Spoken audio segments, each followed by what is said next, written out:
Assalamualaikum warahmatullahi wabarakatuh. Kembali lagi di channel saya Reha Askar.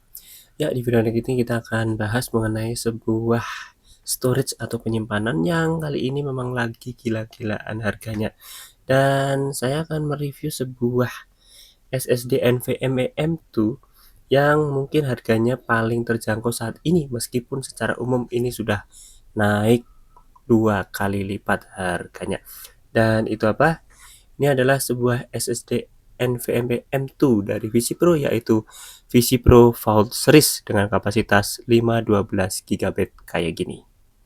Ya, teman-teman semuanya, untuk VisiPro Vault Series ini merupakan salah satu generasi dari VisiPro yang kalau saya dengar mereknya sendiri, VisiPro ini adalah merek yang cukup terkenal di dunia memori ya. Dulu RAM-RAM itu rata-rata mereknya VisiPro di zaman DDR1, DDR2, DDR3 itu lebih sering pakai VisiPro, dan kali ini sudah merambah sampai ke NVMe.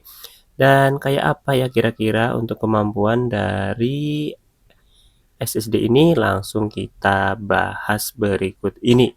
Ya, kita mulai dari packagingnya terlebih dahulu ya. Untuk packaging dari VisiPro Vault Series ini tidak di-package dengan menggunakan kotak seperti SSD yang pernah saya bahas, yaitu dari Adata XPG gitu ya.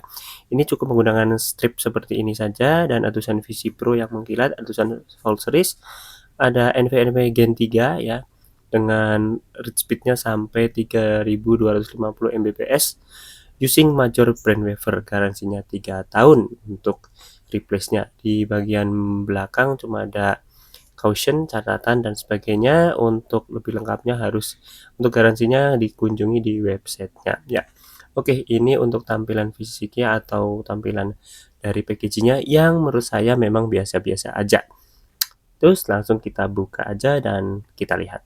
Ya, teman-teman semuanya, ini adalah tampilan dari produknya. Untuk bagian chipnya hanya ada di sebelah sini saja, di bagian belakang tidak ada sama sekali ya. Jadi ini hanya menggunakan single layer wafernya, karena yang XPG itu dulu pakai double layer kalau nggak salah.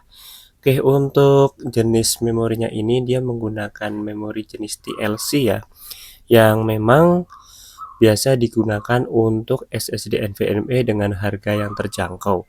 Untuk yang menggunakan selain TLC ya, yang menggunakan layer 1 SLC atau DLC, itu adalah harganya lebih mahal, dan tentu saja untuk saat ini kurang cocok kalau teman-teman beli hanya untuk penggunaan biasa, kecuali kalau teman-teman membutuhkan sesuatu yang sifatnya adalah butuh kecepatan tinggi atau high end, ya silakan beli.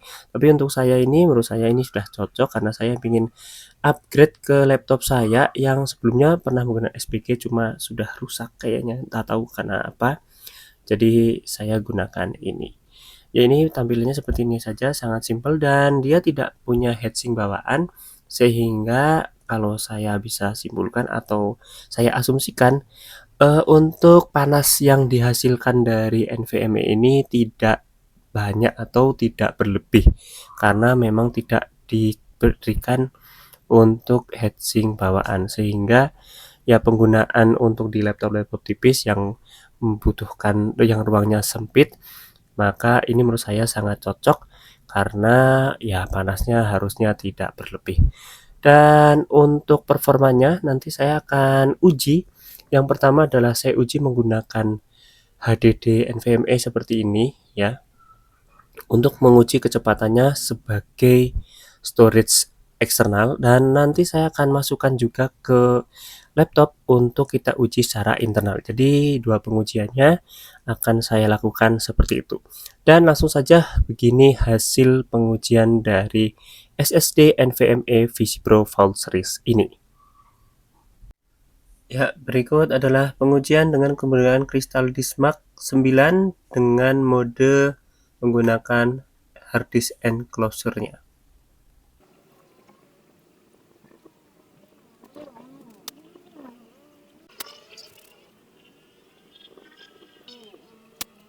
Ya, hasilnya begini dengan menggunakan enclosure USB Type-C-nya ya. Jadi untuk di bagian sini ini kecepatannya di 461 read-nya dan write-nya di 457. Bawah sini 357, di write-nya di 340. Untuk random access 4K 4K-nya di 140 Mbps dengan write-nya di 130 Mbps dan random 4K apa pokoknya ini ya di 19,95 Mbps dan untuk write-nya di 38,81. Ini lebih cepat write-nya daripada read-nya. Oke, ini hasil dari menggunakan enclosure-nya dan kita langsung move untuk hasil penggunaan langsung untuk dijadikan internal laptop. Oke teman-teman, ini sudah siap. Kita akan uji untuk SSD-nya langsung jadikan internal laptop. Dan berikut adalah pengujiannya.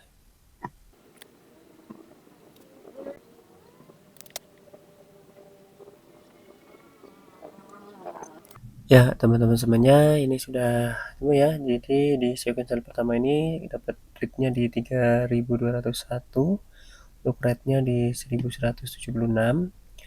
Untuk yang kedua ini di 993 Mbps MB per second ya, dan write-nya di 743. Dari bagian 3 ini untuk read-nya di 313 dan write-nya di 172, dan yang terakhir di 45 Mbps di rate-nya di 86 megabit per second ya. Jadi memang kalau dari lihat angka ini jelas lebih cepat kalau langsung dijadikan internal atau langsung pakai slot NVMe daripada menggunakan enclosure, dan ini menandakan untuk real performa dari VC Pro Vault ini. Ya teman-teman, untuk SSD NVMe VC Pro Vault ini ya secara umum untuk performanya sendiri ini mendekati klaim ya. Di sini tulisannya up to 3250 Mbps dan kita tadi dapat di 3201 ya. Base performanya di situ, dan menurut saya itu hal yang wajar ya, mungkin ada selisih tapi yang jelas nyampe 3200-an ya. Intinya untuk VC Pro ini ya untuk keandalannya atau kecepatannya sesuai ya, dan dia punya garansi 3 tahun replace, jadi paling tidak selama 3 tahun kita tenang kan itu ya. Dan ya ini bukan SSD yang high performance ya, jadi ini untuk entry level ya, meskipun harganya kalau kemarin itu saya beli di sekitar 1.300.000 ya, bergantung dari toko. Barangkali teman-teman punya yang lebih murah silahkan ya, syukur ya, berarti rezeki teman-teman semuanya. Yang jelas memang untuk semua SSD saat ini harganya memang lagi melonjak tajam. Jadi kalau teman-teman mau upgrade dan itu urgent ya silahkan saja cari yang sesuai. Tapi kalau tidak begitu urgent, mungkin teman-teman bisa coba untuk menunggu sebentar ya, barangkali sebentar lagi turun atau jangan-jangan malah naik lagi ya, memang spekulasi. Jadi itu saja untuk review dari VC Pro Vault Series 512 GB ini. Semoga bermanfaat dan bisa menjadi gambaran teman-teman semuanya untuk performa salah satu SSD entry level saat ini. Semoga bermanfaat dan jangan lupa untuk like video ini jika teman-teman suka. Subscribe channel saya apabila belum, dukung dengan tombol loncengnya. Dan pula ke sosial media saya di bawah ini dan tonton video yang lain. Terima kasih, kita tunggu lagi di video berikutnya dan wassalamualaikum warahmatullahi wabarakatuh. Oke.